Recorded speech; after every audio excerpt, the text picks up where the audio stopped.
and welcome back to another video. So yes, I can't believe I haven't done this before. Or maybe I have and I've completely forgotten. I've been doing this for 3 years. Yes, a top 10 PSP games list. So, yeah, a little bit of my history with the PSP. So, I first got the PSP 2009? 2009. So, 2009, I had a PSP. I thought it was okay. I'd sort of seen over the course of a couple of years of secondary school, people had PSPs, and a couple of them had probably the first game on this list. They were hacked. So 2 of them had hacked PSPs because Dissidia hadn't come out yet in the UK, which was really cool. So we were still literally like 2 years off of this, 3 years off of this, whatever the case may be. Or we were a year off, whenever. Basically, it was out in Japan, and a couple of my friends would always sit in the cafeteria at school and play the shit out of the Japanese copy because they had it, which was cool and complete horseshit. I wanted it really badly, so when time came for me to have my own PSP, didn't buy this straight away. I actually bought this a heck of a lot later. By the way, this top 10 isn't in any order. I'm just sort of talking. Well, I'll tell you what, the last game will be my favourite game on the PSP. But beyond that, none of these are in order. So yeah, what did I think of it when I finally got my hands on it? I think it's really fun. I think it is. I think it's a lot better than Dissidia N that we got on the PS4. I don't think I have that anymore, actually. If I do, I should pick it. If I don't, I should pick it up. But Dissidia is really sick. It's just really cool. A lot of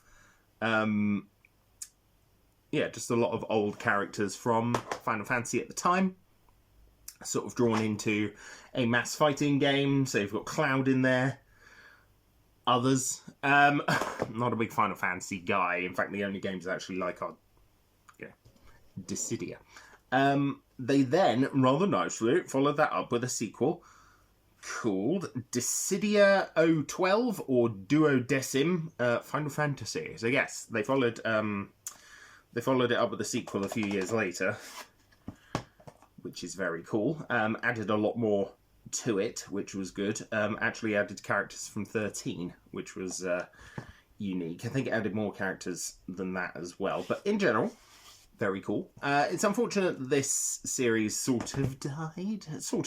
A Final Fantasy pseudo 3D fighting game is pretty cool. I mean, these are just 2 very, very, very cool games that I enjoy quite a lot when I actually bother to play the PSP. So, yeah. Now, PSP is something I've collected on and off for. There have been other games on it that I had back in 2009 before I sold it. So, I sold my PSP originally. I got rid of I think it was a PSP 2000. It was silver. I sold it to buy Avatar, the video game, because I was actually really excited about the movie at the time. Shouldn't have done that. No, shouldn't have done that. I have since bought the PSP back, as evidenced by my pretty large collection. Oh, that's not a PSP. I did pick up a PS TV, though. So, PlayStation TV for my Vita collection, which is over here.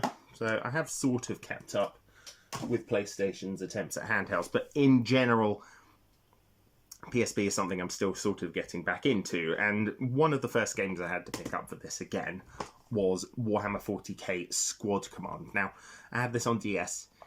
It's not as good. It looks like shit on the DS. By comparison, a pretty solid... God, I bought this from CEX. That's disgusting. Pick this up again, because, you know what? I really enjoyed it. It was really good fun. The fact that you can have sort of offline skirmish modes as well was nice. 15 missions, 9 multiplayer maps. You had game sharing. So game sharing was something the DS did quite a lot, where you have one cartridge and other players can download from a local area network. They could download a slightly less version of it, so they'll have, like, say for example, it was Metroid Prime Hunters, which I talked about last week. That game allows you to download a version of the game onto your DS from your friend's DS. However, you can only play as Samus. You can't play as the other characters, which is understandable. But it just sort of means you have local area multiplayer, and this has it too, which is very cool. I'm yet to find somebody else with a PSP who would be willing to play this with me. But yeah, solid game. One of the only ones I had for a while back in the day. But yes, had to pick that up again. Other games I wanted were Mitran Wars. So yeah, Mitran Wars is a sort of turn-based strategy game where you're playing as either humans or a race of crystalline aliens called Mitrans. And it's basically about either taking over this planet or fighting off enemies from this planet. And you've got like 3 or 4 different types of mechs. In the case of the Mitrans, they're giant crystalline stone structures, which is pretty sick. But yeah, I mean, I like this game. Also has game sharing. I think it's really good. You would never see this. You will never see this ever again, which is unfortunate. The game just didn't do very well. Which is a pity, because the artwork's pretty nice. And the gameplay's pretty fun. It's just a shame that it sort of died. There's a lot of games that died on this system. This being one of them. That being said, the PSP was home to some other games that I did find quite interesting that I didn't have back in the day. Namely Sonic Rivals 1 and Sonic Rivals 2. So Sonic Rivals 1 was these are both side-scrolling platformers with sort of a competitive component. They're quite heavy on the multiplayer, and they're quite heavy on, here are different rivals for Sonic. You do racing, battles, stuff like that. Different power-ups. Has game sharing in only the second game, which is fine, but pretty cool. Pretty cool games. You only get 4 playable characters in this, which unfortunately includes Silver, which, if you like Silver, cool. But in this you also get Tails, Metal Sonic, Espio, and Rouge. So you've actually got 8, which is a bit crazy, but also nice, because it's nice to have new playable characters. Why the hell they put fucking Silver in this instead of Metal Sonic, I will never know. But 2 really good Sonic games. Ones I kind of wish they would re-release, to be honest. I do wish they would re-release Sonic Rivals, maybe on Steam or maybe on Switch, so we could just sort of get that competitive multiplayer side of it back. That'd be pretty neat. This one's technically cheating, this next game. So recently I've sort of come into appreciation of the Dreamcast. So I didn't like the Dreamcast for quite a long time. I collected for it sporadically, but my big problem with it was its godforsaken controller. Its controller is awful, specifically the thumbstick. It's so fucking loose. It's so unbelievably loose that playing games, I just didn't want to. So what I did was I picked up a controller, and since then I've bought way more Dreamcast games than I ever thought I would. Also, I've been playing it a lot more than I thought I ever would. And 2 big games I've been playing on it are Power Stone. Power Stone, yes, very much so. I fucking love Power Stone. How much was this? 18 quid. That's how much I like this. So yeah, I bought Power Stone. Not specifically this version, but I bought Power Stone a good number of years ago. Played the first one. In fact, I think it was one of my first Dreamcast games. When I got my Dreamcast, I was like, okay, cool, blah, blah. I got my Dreamcast sort of like tail end. In fact, I might have got it for Christmas 2011. And so yeah, bought that. And I had Power Stone. And I was like, oh my god, this game's amazing. And then subsequently from there I went, what about the Saturn? And yeah. Lots of Saturn shit over here. Lots of Saturn shit. But Power Stone has always had a big place in my heart, to the point where I tracked down the second game, which is nice. I can see them from here. So I thought, hey, why has this never been re-released? So I bought this a couple of years ago. And lo and behold, Capcom have subsequently re-released these fucking games onto the Switch. So I was like, but I bought it on PSP. Whatever. Either way, I could play it on the go, which is pretty cool. This isn't a version I've put too much effort into, to be honest. Though, it does let you do game sharing. So it lets you download the trial version of Power Stone 2. So this is Power Stone 1 and 2. It lets you download 2 onto the onto your friend's PSP, and then you can just sort of play from there. Unique modes. I don't quite recall what those unique modes are in comparison to the Dreamcast version. However, I think they were included in the re-release for Switch. I could be wrong. I need to pick those games up, the Capcom fighting game collections, because they also have Cyberbot's Full Metal Madness, which is a fighting game I absolutely adore, to the point where I bought the collector's edition for the Saturn. It's right where my finger is. So yeah, I couldn't say no. Ooh, the final 3. So bearing in mind these aren't in any particular order, but these are sort of my favourite games on the PSP. We'll start with this one.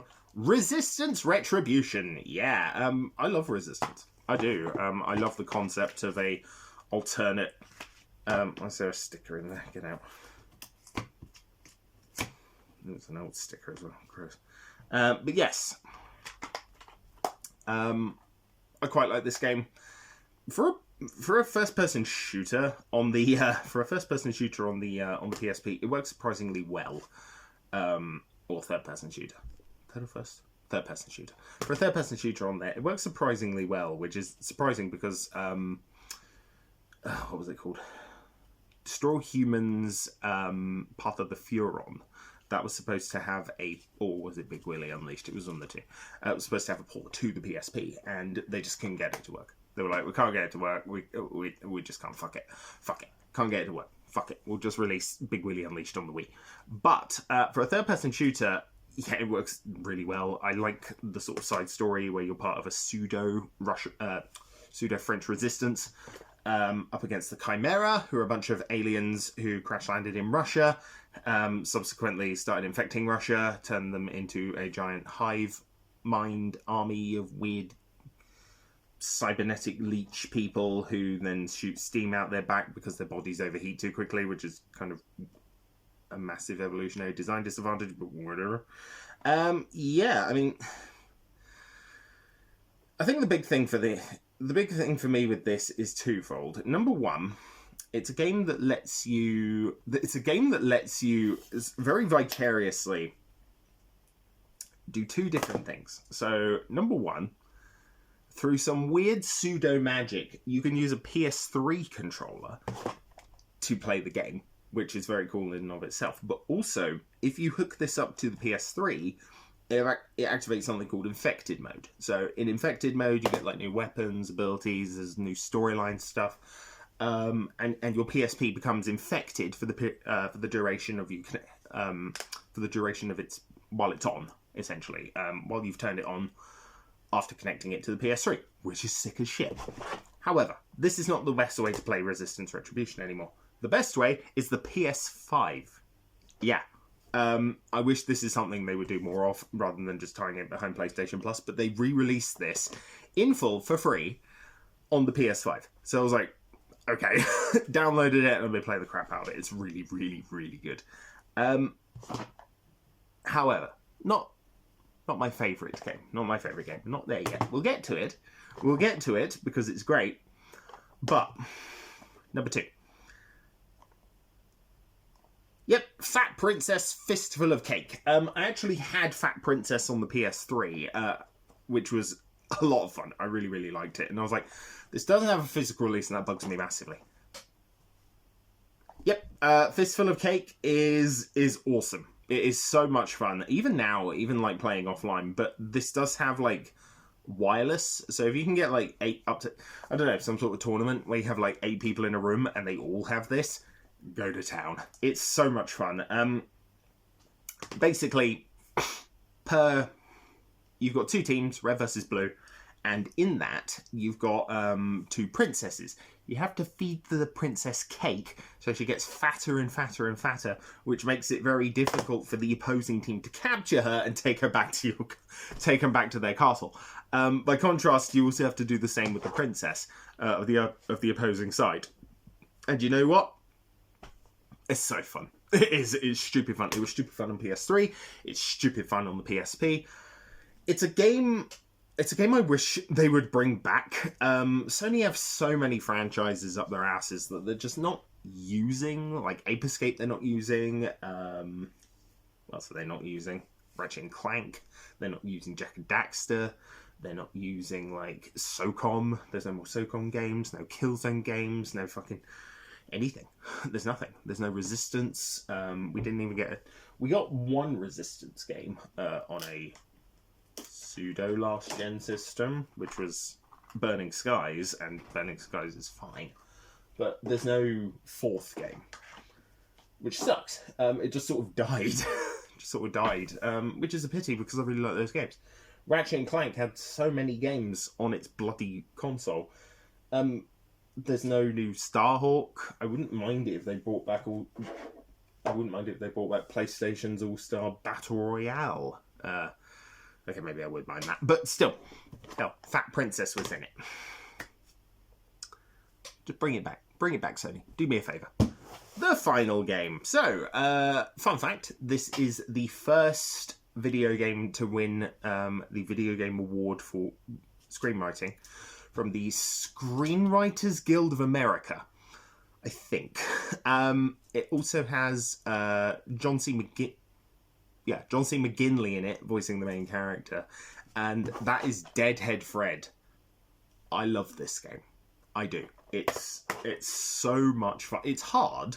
It is hard. It is difficult. It is clanky. It's very clanky, and unfortunately I missed out on buying it on PS Vita to... I felt like it was coming apart. That was a little bit alarming. But yeah, I missed out on getting it for PS Vita, unfortunately. I missed out just by a hair before they delisted the fucking thing, which is fine. It's not fine. But yes, what do I actually think of Deadhead Fred? I think it's one of the best written games I've ever played. It is aggressively funny. Like, aggressively funny. You play as a detective who has his head ripped off by this guy called Ulysses Grant, who is the local mafia boss who also owns a nuclear facility. Yeah, he owns a nuclear facility, and more importantly, also raises the dead. So, okay. Basically, you lose your head. It gets hollowed out, and he gets taken away as a trophy by Grant. The professor who scooped your brain out shoves it into a jar, stitches your body back together, and his immediate reaction is, "What the fuck?" It's brilliant. It's so bloody funny. There's a guy in it called, I think he's called Lefty, because he's got like one massive left arm and one massive left leg, but then like his other arm and other leg are actually quite small. So he uses a Tommy gun, sort of like a crutch to walk around. It's that kind of humour. It's quite dark, but it's just fun. It's a fun game, and its main gimmick is you switch your head out. So you pop your head off, pop a new one on, and you get different abilities. So, for example, I think the zombie head... Well, yeah, there's the jar head. I think that's sort of your baseline head. I think that just lets you breathe underwater. I could be wrong. Then there's the stone idol head, which makes you bigger, but you're also slower. There's I think it's the corpse head. Oh, no, the mutant head, which allows you to spit out acid.